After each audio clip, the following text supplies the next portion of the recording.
Selamat datang di media edukasi video kami, Sumayasa Dum Edukasi, media pembelajaran asik, kreatif, dan menyenangkan. Pada kesempatan ini kita akan belajar bersama tentang materi pelajaran yang berhubungan dengan ilmu pengetahuan alam kelas 7 bab 6 energi dalam sistem kehidupan. Burung beo, burung belibis, buah naga dimakan ulat. Tonton videonya sampai habis, semoga bermanfaat. Namun sebelum lanjut, mari kita sama-sama berdoa sejenak agar kita diberikan kemudahan dan kelancaran di dalam belajar. Dan jangan lupa, mari sama-sama kita dukung dan kita bangun channel ini, klik subscribe, like, dan share agar video ini memberikan manfaat untuk kita bersama. Bab 6. Energi dalam sistem kehidupan. Apa yang diperlukan tubuhmu agar dapat melakukan kegiatan sehari-hari? Coba perhatikan, mengapa motor dan mobil dapat berjalan? Jika motor atau mobil tersebut kehabisan bahan bakar, apakah motor atau mobil tersebut masih dapat berjalan? Hal itu dapat dilakukan karena tubuhmu, motor dan mobil memiliki energi. Mobil-mobilan elektrik tidak dapat berjalan tanpa adanya baterai. Baterai adalah sumber energi untuk mobil-mobilan elektrik. Kendaraan bermotor tidak akan berjalan tanpa ada bahan bakar. Bahan bakar adalah sumber energi untuk kendaraan bermotor. Manusia membutuhkan energi untuk bekerja, bergerak, bernapas, dan mengerjakan banyak hal lainnya. Makanan sebagai sumber energi bagi manusia. Berikut ini adalah beberapa energi dalam sistem kehidupan. Energi adalah kemampuan untuk melakukan suatu usaha atau kerja atau melakukan sesuatu perubahan. Berikut ini adalah beberapa sistem energi dalam kehidupan, di antaranya energi potensial, energi kinetik, energi mekanik, energi kimia, energi listrik, dan energi kalor. Sekarang, kita akan membahas lebih lanjut mengenai energi dalam sistem kehidupan. Yang pertama, energi potensial. Energi potensial adalah energi yang dimiliki oleh suatu materi karena lokasi atau tempatnya. Ada berbagai macam energi potensial. Yang pertama, energi potensial gravitasi bumi, yaitu energi yang dimiliki oleh suatu benda karena terletak di atas permukaan bumi. Maka, semakin tinggi letak suatu benda di atas permukaan bumi, semakin besar energi potensial gravitasinya. Yang kedua yaitu energi potensial elastisitas. Ialah energi yang tersimpan pada benda yang sedang diregangkan, misalnya pada karet ketapel dan busur panah, atau ditekan misalnya pada pir. Semakin jauh peregangan dan penekanannya, maka energi potensial yang dihasilkan semakin besar. Yang kedua, energi kinetik. Energi kinetik adalah bentuk energi ketika suatu materi berpindah atau bergerak. Yang ketiga, energi mekanik. Energi mekanik adalah energi yang dimiliki oleh benda karena gerak dan kedudukannya. Energi mekanik terdiri atas energi kinetik dan energi potensial. Yang keempat, energi kimia. Energi kimia adalah energi yang terkandung dalam suatu zat. Misalnya, makanan memiliki energi kimia sehingga orang yang makan akan memiliki energi untuk beraktivitas. Contoh energi kimia lainnya adalah bensin yang mengandung energi kimia, sehingga dapat digunakan untuk menggerakkan mesin. Yang kelima, energi listrik. Energi listrik ialah energi yang dimiliki oleh muatan listrik dan arus listrik. Energi ini paling banyak digunakan karena mudah diubah menjadi energi lainnya. Energi listrik memiliki beberapa manfaat dalam kehidupan, misalnya untuk menyalakan lampu, untuk menghidupkan televisi, untuk menghidupkan radio, untuk menghidupkan kipas angin, untuk menghidupkan setrika, untuk mengecas HP atau gawai, dan masih banyak lagi manfaat energi listrik lainnya. Suatu energi listrik dapat diubah menjadi energi lainnya. Misalnya yang pertama seperti pada saat menyalakan lampu, maka energi listrik berubah menjadi energi cahaya. Kemudian yang kedua, pada saat menghidupkan TV, maka energi listrik berubah menjadi energi cahaya dan energi bunyi. Yang ketiga, pada saat menghidupkan radio, maka energi listrik akan berubah menjadi energi bunyi. Yang keempat, pada saat menghidupkan kipas angin, energi listrik akan berubah menjadi energi gerak.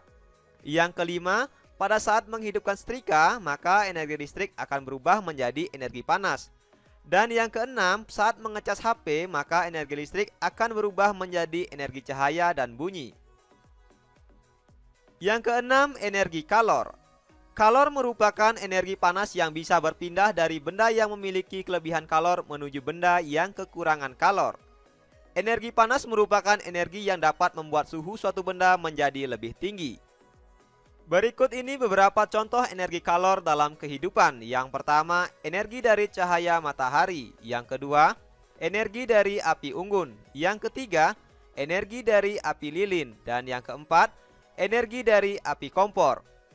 Ini adalah contoh dari sumber energi kalor.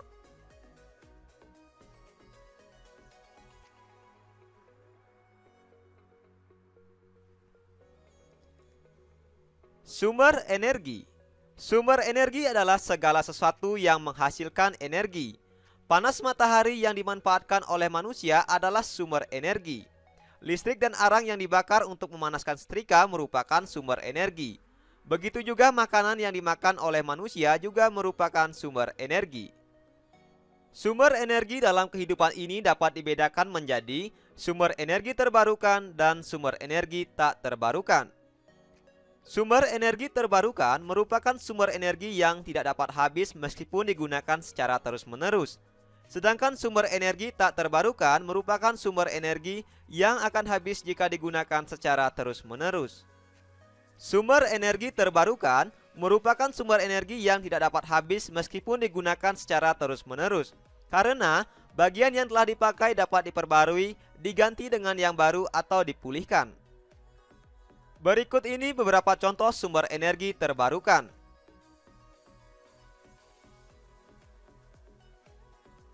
Yang pertama, energi surya atau energi matahari. Energi surya merupakan salah satu contoh sumber energi terbarukan.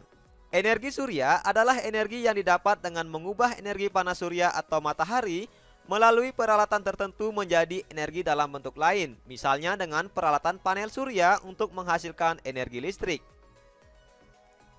Yang kedua yaitu energi air.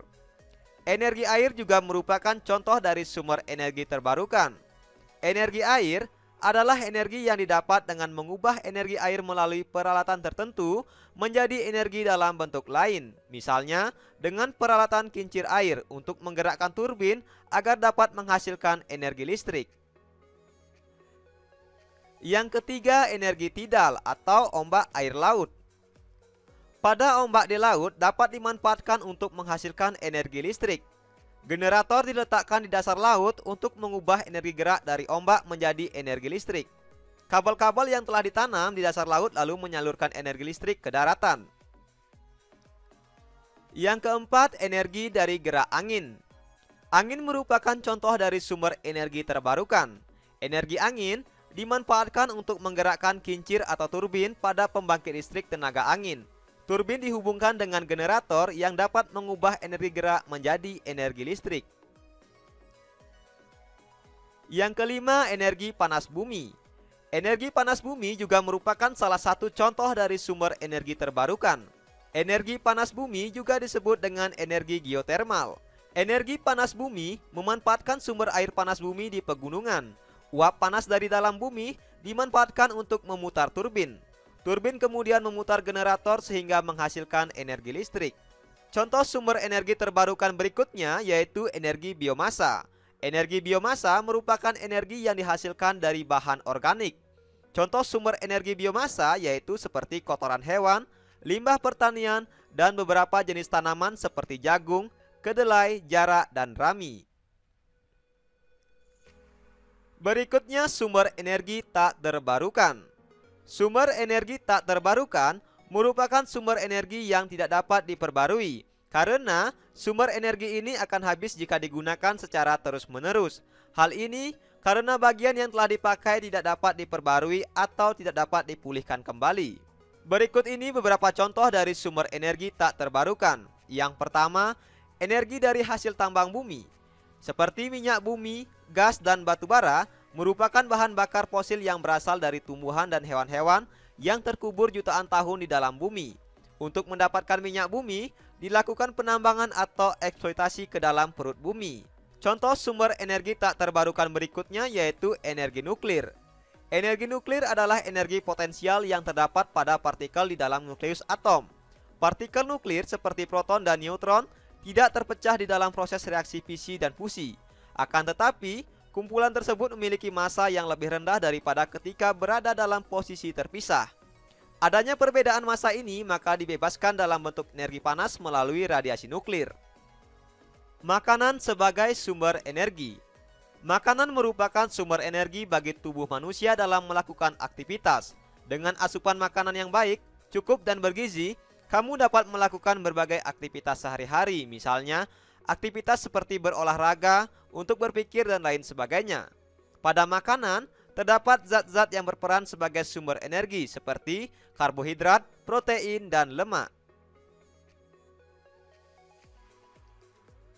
Makanan sebagai sumber energi yang mengandung karbohidrat. Karbohidrat merupakan senyawa kimia yang tersusun atas unsur-unsur karbon. Bahan makanan yang banyak mengandung karbohidrat misalnya beras, jagung, kentang, gandum, umbi-umbian, dan buah-buahan yang rasanya manis. Karbohidrat berperan sebagai sumber energi. 1 gram karbohidrat setara dengan 4 kilokalori. Protein merupakan senyawa kimia yang biasanya mengandung unsur karbon, hidrogen, oksigen, dan nitrogen. Namun, kadang-kadang juga mengandung unsur fosfor dan sulfur. Contoh bahan makanan yang banyak mengandung protein, yang pertama yaitu protein hewani misalnya daging, ikan, telur, susu, dan keju. Yang kedua, protein nabati misalnya kacang-kacangan, tahu, tempe, dan gandum. Fungsi protein antara lain sebagai sumber energi, pembangun sel jaringan tubuh, dan pengganti sel tubuh yang rusak. Selanjutnya, makanan sebagai sumber energi yang mengandung lemak. Lemak merupakan senyawa kimia yang mengandung unsur karbon, hidrogen, dan oksigen. Zat lemak pada makanan berperan untuk menyediakan energi sebesar 9 kalori per gram, berperan untuk melarutkan vitamin A, vitamin D, vitamin E, vitamin K, dan berperan untuk menyediakan asam lemak esensial bagi tubuh manusia. Zat lemak mulai dianggap berbahaya bagi kesehatan setelah adanya suatu penelitian yang menunjukkan hubungan antara kematian akibat penyakit jantung koroner dengan banyaknya konsumsi lemak dan kadar lemak di dalam darah.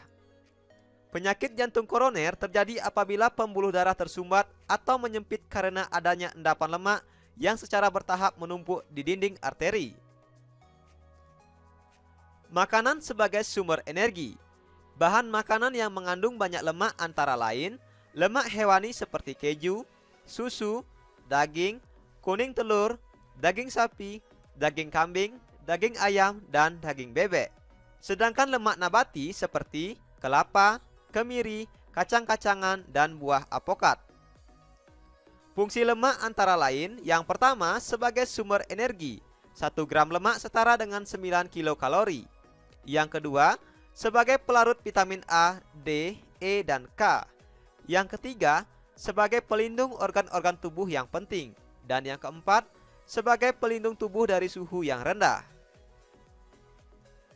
Belajar asik, kreatif, dan menyenangkan bersama kami Sumayasa Dum Edukasi. Mari merangkum. Hari ini kita telah belajar mengenai beberapa hal. Yang pertama, kita telah belajar mengenai energi. Energi adalah kemampuan untuk melakukan suatu usaha atau kerja atau untuk melakukan suatu perubahan. Energi memiliki berbagai bentuk seperti energi potensial, energi kinetik, energi mekanik, energi angin, energi listrik, dan energi kalor.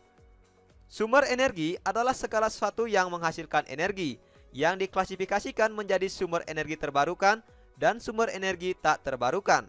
Makanan merupakan sumber energi bagi tubuh manusia. Untuk berolahraga, belajar, dan beraktivitas lainnya, manusia membutuhkan makanan sebagai sumber energi. Zat makanan yang berperan sebagai sumber energi antara lain karbohidrat, lemak, dan protein. Sekarang, cobalah jawab beberapa pertanyaan berikut ini. Yang pertama, karbohidrat, lemak, dan protein merupakan sumber energi. Apa yang terjadi jika kita kelebihan mengkonsumsi zat-zat tersebut? Bagaimana jika kekurangan? Coba jelaskan. Yang kedua, tuliskan contoh pemanfaatan sumber energi yang dapat diperbarui dan tidak dapat diperbarui dalam kehidupan sehari-hari. Yang ketiga, bagaimana cara kerja kincir angin? Jelaskan. Yang keempat, sebutkan 3 contoh hasil penambangan perut bumi yang digunakan sebagai sumber energi. Yang kelima, tuliskan 2 cara yang dapat dilakukan dalam upaya pelestarian energi. Terima kasih telah menyaksikan video ini. Semoga bermanfaat. Mari sama-sama kita dukung dan kita bangun channel ini. Klik subscribe, like, dan share. Sampai jumpa lagi dalam video pembelajaran berikutnya.